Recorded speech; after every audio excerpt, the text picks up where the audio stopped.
Welcome back to Pump Info News, my people. I'm wishing you Happy New Year in advance, and I'm also here to tell you that be very careful.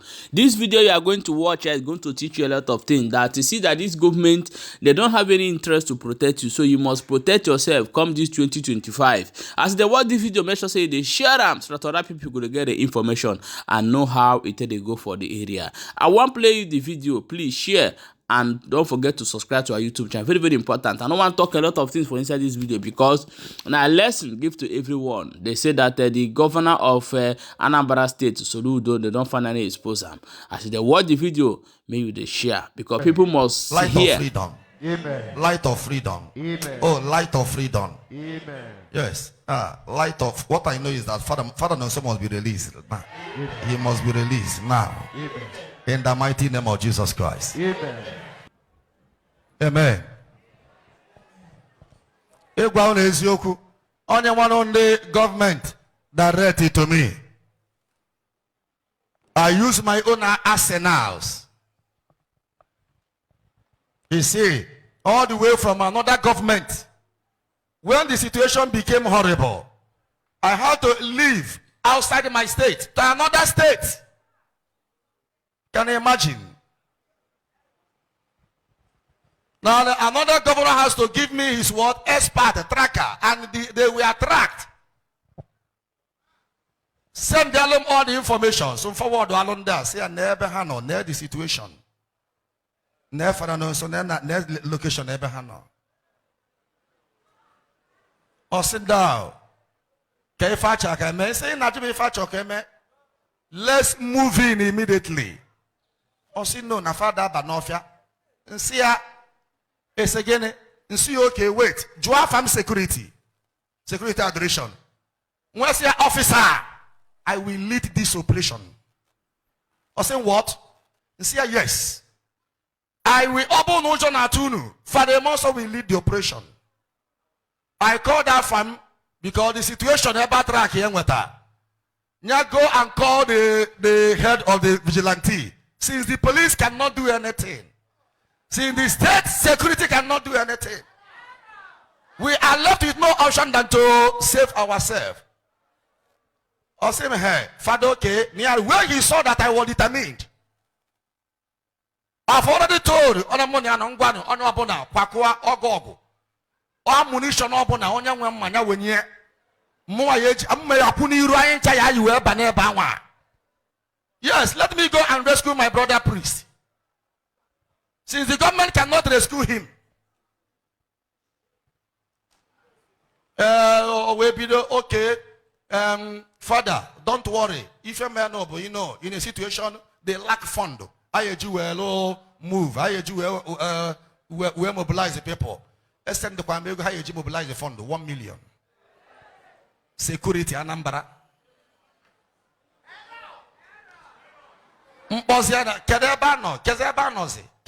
Father, don't worry. You know, we are going to get the associate and constituent. No. Can't get associate and constituent. So, the kidnapper then were associate and constituent. If you know where is.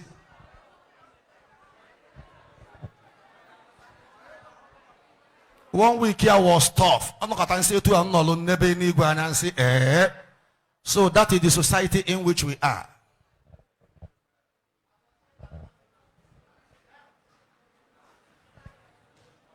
May God protect you, my people.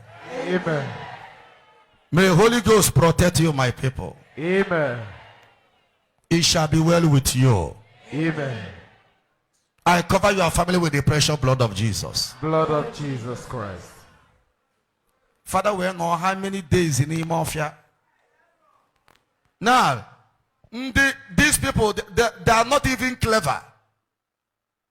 Because from time to time, phone number Father na they on.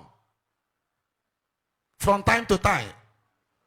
If we mean open a hamana, no more security open a yabe ban, no more on the yabe attack. Oblonde they are afraid.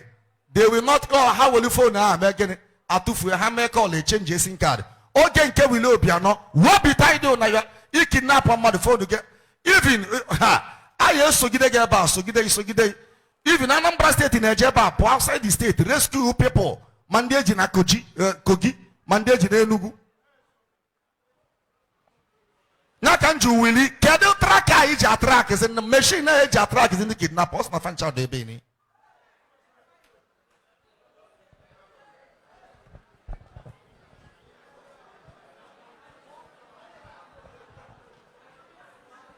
Yes, Melanie Berry.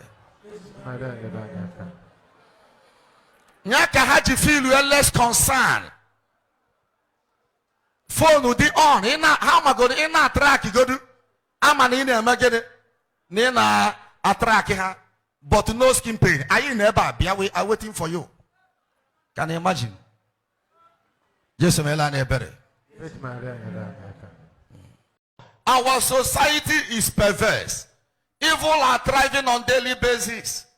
Children of God are crying on daily basis. Families are crying on daily basis. Children of God are being disappointed on daily basis. And the devil seems to be gaining ground on daily basis.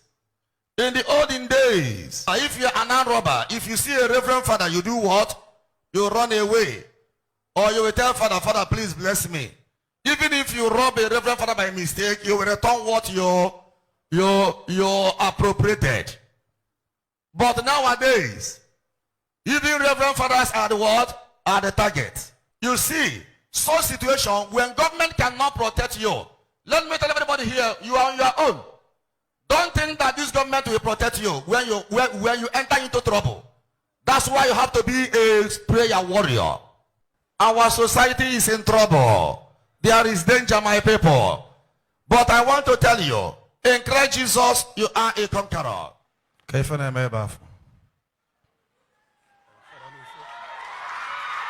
Okay. Father is back.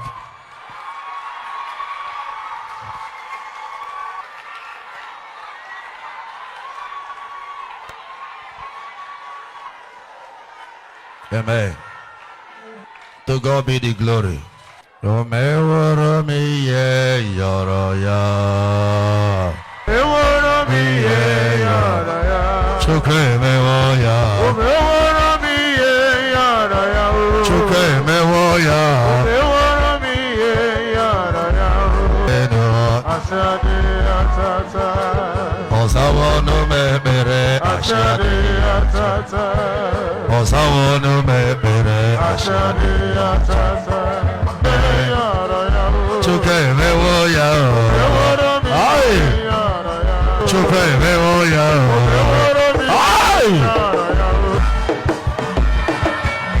Jesus,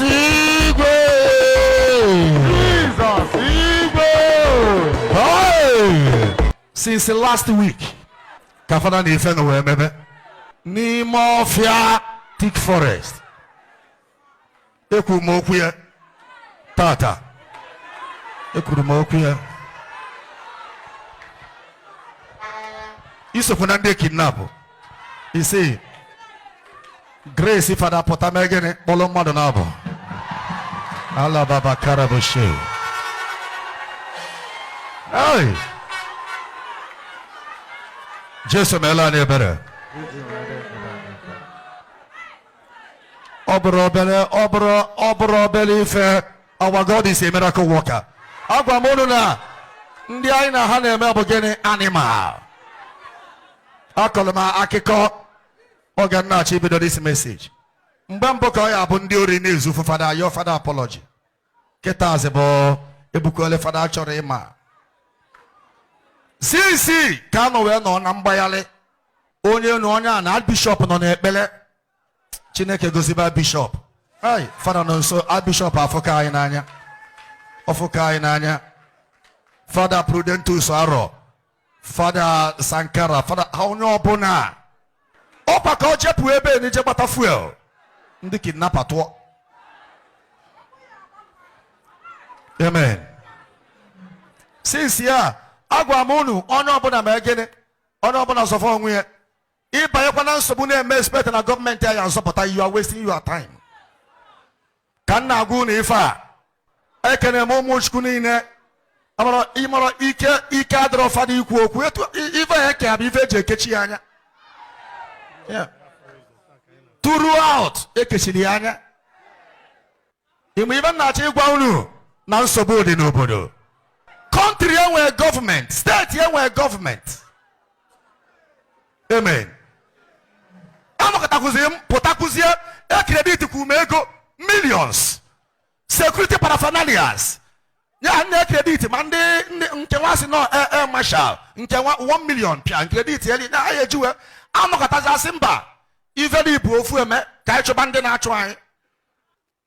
Ebe government na-enwero ike inwekwuzi resources ayejuwe echofa n'ezianu ụkọchukwu ebe onye etelu ude ndị ọdọ Mekisedek ndị amelifa iwu bụ na ha na ezinụlọ ha ya ekpochapụ n'aha Jizọs. No. Oh, no. Oh. Na ngwa abụ onye ebe. Onye ụmụoji. Oh. Esokwu jide gị ebe. Esi m na factory m ebe m na-arụ rice si na ụmụoji na-apụta ọya agụ fancha kwụsị gbaba egbe buluzie m aba m moto mfụzie fada. So anyị luo n'ọfịa njụbazie ya osi m na onye oji ụtọ mụ nwa bụrụ onye ụmụoji. Ebe a ka anyị si wee mọdụ ebe anụ ma mgbe ị na-akpọfa na fonu na-agwafa ndị Abakaliki na fama mgbu nwunye anụchara m onu gị. Ịnụ gị asị na ha ya egbu nsị ahụ na ya emenwuri ya taa pụọ n'ebe ahụ na Abakaliki. Yes, karịba ya karabushia. Amen and amen. Amen. Obi abụ nsọ anwụlị.